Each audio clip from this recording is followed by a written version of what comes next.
పశ్చిమాసియాలో కీలక పరిణామం చోటు చేసుకుంది. ప్రపంచమంతా ఎన్నాళ్లుగానో ఎదురు చూస్తున్న గాజా కాల్పుల విరమణ ఒప్పందం ఎట్టకేలకు కుదిరింది.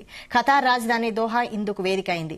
ఖతార్, అమెరికా మధ్యవర్తిత్వంతో ఇజ్రాయెల్, హమాస్ మధ్య కాల్పుల విరమణ సాధ్యమైంది.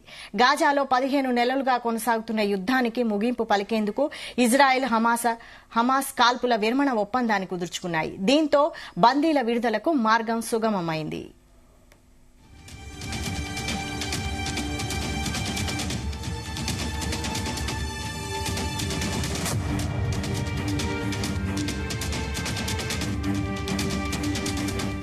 హమాస్ కొత్త షరతులు విధించిందని ఆరోపిస్తూ ఇజ్రాయెల్ కాల్పుల విరమణను అడ్డుకున్నట్లు గతంలో వార్తలు వచ్చాయి. తాజా నివేదిక ప్రకారం కాల్పుల విరమణకు ఇరు వర్గాలు అంగీకరించాయి. ఖతార్ రాజధాని దోహాలో వారాల పాటు జరిగిన చర్చల అనంతరం కుదిరిన ఈ ఒప్పందంలో హమాస్ బందీలను దశల వారీగా విడుదల చేయనున్నారు. ఇజ్రాయెల్లోని వందలాది మంది పాలస్తీనా ఖైదీలను విడుదల చేయడం, వేలాది మంది నిర్వాసితులను గాజాకు తిరిగి తీసుకురావడం వంటివి ఉన్నాయి. ఈ ఒప్పందం ప్రకారం ఈ ప్రాంతానికి అవసరమైన సహాయం కూడా అందుతుంది. 3 అమెరికా అధికారులు, ఒక హమాస్ అధికారి ఒప్పందం కుదుర్చుకున్నట్లు ధృవీకరించారు. దోహాలో మధ్యవర్తులు అధికారిక ప్రకటన చేయడానికి ముందు ఈ ఒప్పందం విధి విధానాలపై చర్చించడానికి 3 అమెరికా అధికారులు వ్యక్తిగతంగా మాట్లాడారు.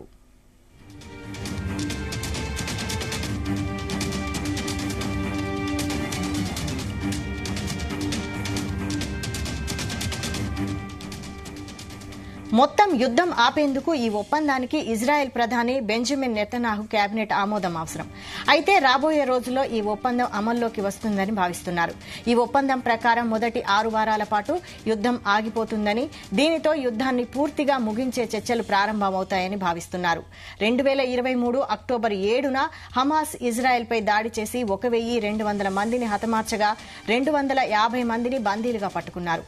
ఆ తర్వాత ఇజ్రాయెల్లో మళ్లీ దాడులు జరిపి 46,000 మందికి పైగా పాలస్తీనీయులను పొట్టనబెట్టుకుందని పాలస్తీనా ఆరోగ్య అధికారులు తెలిపారు. 2023 నవంబర్లో వారం రోజుల పాటు జరిగిన కాల్పుల విరమణ సందర్భంగా గాజా నుంచి 100 మందికి పైగా బందీలను విడుదల చేశారు.